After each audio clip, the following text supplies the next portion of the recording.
Hey everyone, welcome back. Can I just be the first to say, it's really nice to have consistent updates for Force Combat again? Because we're back today with another Force Combat video for Beta Update 1.04. While the previous update, which only included one brand new skin and a few gameplay changes, didn't include all too much to shake up the meta, this new update features a ton of additions and reworks, a handful of new skins, a whole new story tower mode, and most importantly, a completely brand new character. If you enjoyed this video, make sure to like and subscribe, and comment down below who you would want to see in the game next. Your engagement and support mean everything to me, and lets me know what content you want to see most. So, with that being said, sit back and let me tell you all about what's new in Force Combat 1.04. So first, we have to mention the elephant in the room. The brand new character. Chewbacca has been chosen as the next playable character to enter the game, and I think I speak for everyone when I say this just feels right. Chewie was the only one of the main original trilogy group to be left out of the game up until this point. We had Luke, Legends Leia, Old Ben as a skin, and in more recent updates, even Han Solo. Chewie was the only original main character to have been left out, but now he's a fully implemented character. To unlock Chewie, you simply have to play with Indiana Jones on normal difficulty in Path of the Force. Once you beat the mode, you will unlock Chewbacca for your roster. As for his gameplay, well, Chewie is a super animalistic character. He does of course use his bowcaster for ranged attacks, but a majority of his moves revolve around massive strikes, ground pounds, and overall big hits. His most interesting move, however, is the shock grenade, which actually stuns the enemy and allows for some creative combo pathing. So far, no other move in the game revolves around resetting your opponent. This is probably his most useful move by far, and can easily result in some high damage combos. Similar to Han, he also uses an energy shield to block attacks and also has an assortment of skins to unlock, most coming from Star Wars Battlefront 2. I'll have to experiment with him more to see what he can really do, but I think so far he has a solid spot in the meta. We're just gonna have to see how he develops. Very quickly, I also want to mention all of the brand new skins that have been added in this update. Chewbacca, of course, has a nice assortment of skins, but a few of the pre-existing characters have also received new skin options. Princess of Alderaan for Leia Organa, Hothgear for Han Solo, Endor for Luke Skywalker, Tusken Nomad for Boba Fett, and Ultimate Evil for Starkiller. I didn't get a chance to grind them before making this video, as there is still a ton of stuff to cover in this new update, but sometime in the future I would like to do a video with a couple of these, since they look really cool. Along with Chewbacca, we also have a brand new TV tower mode to go through, the Book of Boba Fett. After playing it, this is a really fun TV tower, but it does fall into a similar problem as the Mandalorian towers. There's just a lot of generic enemies using other characters' movesets, and unfortunately, that means it is a bit bland to go through. However, that is made up for by the Rancor boss battle. I was hoping this big boy was gonna be a boss battle, and the game did not leave me disappointed. The best part is, you can actually fight this thing with Mando, so unlike the Mudhorn fight with Baby Yoda, you have access to a full character's moves, making this fight way more interesting.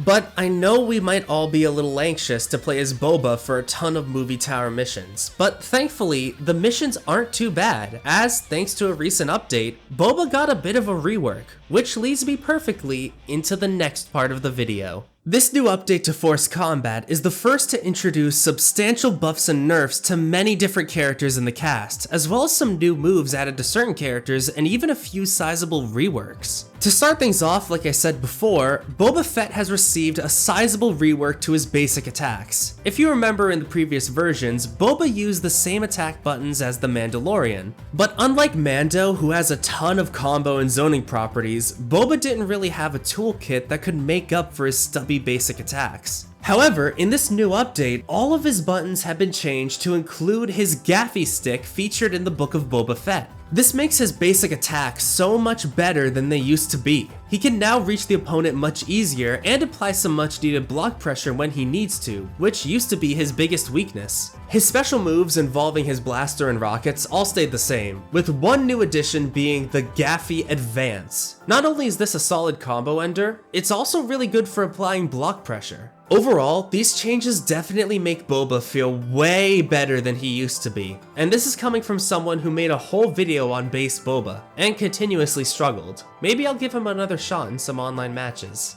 General Grievous has received new animations for his Claw Rush special, which looks so darn cool, and his Unrelenting Advance. They both look much more like how they actually looked in the movies. He has also received 2 brand new special moves. Thrust Surge is a quick 3-hit strike that leaves you plus, meaning you can easily reset into some fun mix-up situations. Grievous Fury, meanwhile, is a special that can link into other specials, though Claw Rush is definitely the best to use after this. Grievous definitely feels more in-depth than he used to be. I feel like he might be climbing his way towards the higher tiers, but we're gonna have to see how the meta evolves. Mara Jade also received 2 brand new special moves. Calculated Shot, which is a double blaster pistol shot, and Ultimate Predator, which is a solid combo chain tool and ender. She also received a brand new grab as well, and it looks pretty darn cool. Mara was always a character that struggled against the meta, so now that she has some ranged options and some better tools to apply block pressure, I think she'll feel a whole lot better to play. Moff Gideon received 2 brand new special moves as well.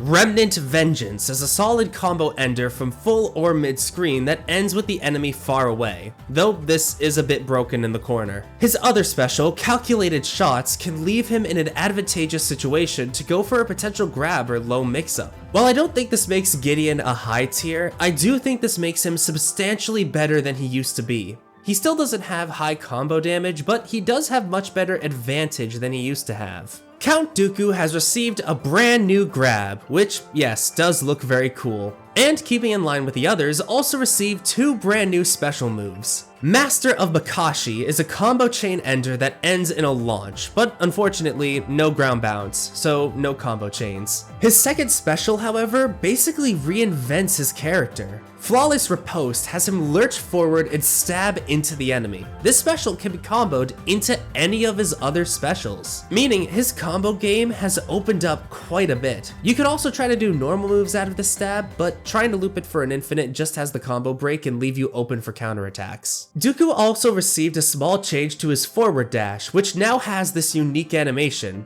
You can heavy slash out of it to start up combos while stepping in to keep your enemy on their toes. All of these changes made Dooku really fun to play. He's definitely a bit more tricky than the rest of the cast, but I do think if you wanted to practice, you could have some really interesting stuff. He's definitely not as in-depth as Revenge of the Sith Dooku, but he's still insanely cool to play, and I kinda want to discover more that you could do with him. Like almost every other character so far, Ahsoka Tano also received 2 brand new special moves. Balanced Strike is a quick, single-hit dash that can clear quite a bit of space, helping Ahsoka's rushdown. This slash can also be comboed into her other specials, which does help combo creativity. But by far her most important new special is her Rising Whirlwind. This move is a massive deal as it greatly helps her combo capabilities. When it's used, the opponent will enter a ground bounce state while they're right next to you, with no walls needed to combo properly. Meaning you have some options to deal extra damage if you practiced. This is definitely a change that Ahsoka substantially needed, and I think we're going to see a lot more players try her out now. The Inquisitorius gained 2 new special moves. How surprising! So Much Fear is, at a first glance, just a simple combo ender. But the important use of it is that it can now lead directly into the next special, So Much Fear. This means the Inquisitorius can no doubt actually chain combos. Keep in mind, up until this point, the Inquisitorius was very much a zoner character, which means now they have better options. I honestly really like these changes, and I hope more of them keep coming. Leia has received a single new special move. Rebel Rouser involves a ton of kicks ending in a lightsaber slash. On the surface, this looks a lot like another combo ender, but this has a much more important purpose. It can cancel into her ground pound special and can continue combos.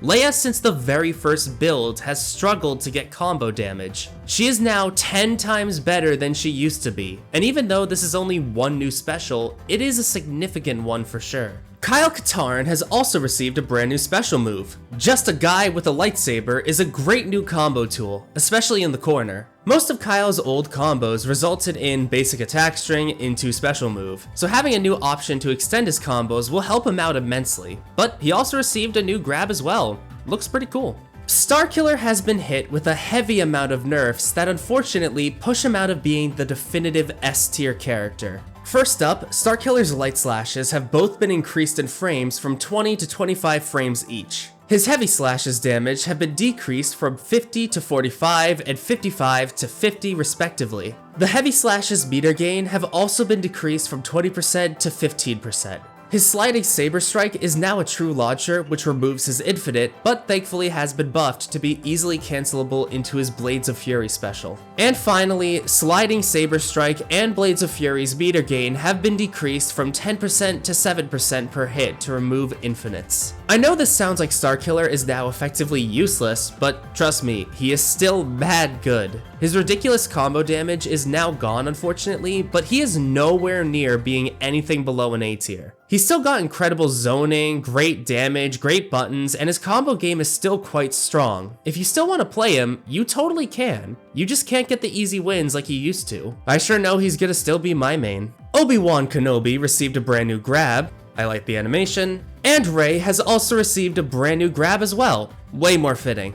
And finally, we have the major character rework, Satele Shan. Satele got the Darth Vader treatment and received a complete character rework with new buttons, a new grab, new specials, and even some new voice lines. Her new attack animations now don't just copy Darth Maul's, and instead focus on leaving the enemy open at multiple points. Any of her specials can now cleanly combo from any of her buttons, which also leads me to talk about her brand new special moves. Satele still has her battle meditation like before, but this is her only special move that carries over. She now has a lightsaber throw for range instead of her mid-range ground pound. She also has two brand new specials that revolve around multiple hits to catch the opponent off guard. Putting this all together, I think this gameplay design is more of what Satele was meant to be, a defensive character that was the opposite to Darth Maul's oppression playstyle. And of course, she also got a new grab that's really cool to see. Overall, these are some really good changes. Satele was always a weird character to play as it felt like her specials never actually comboed together like they were supposed to, but this new moveset gives her a clear gameplay design.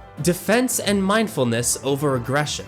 And I like it. I might even try playing her a bit more now. And that's about every single change to the playable roster. All around, these are some really great changes. I think almost every character, except for Starkiller, have benefited from their new changes. I hope this means that the roster will feel a bit more balanced. There has always been a problem with certain characters in the roster being completely useless when you get into the meta, but now it seems like a lot of these useless characters have been changed with a few new specials, making them way more interesting and way more viable. With that being said, there is one character that received a ridiculous amount of nerfs, and that is the boss of the game, Emperor Palpatine. Ever since the beta came out, one of the biggest complaints from most players has been the fact that Palpatine is just way too hard to beat. While I struggled and managed Palpatine's AI, a lot of players never managed to really beat him on the harder difficulties. LastJawa has listened, and now there are a ton of nerfs applied to Palpatine. So many nerfs in fact that I'm just gonna list them all out here.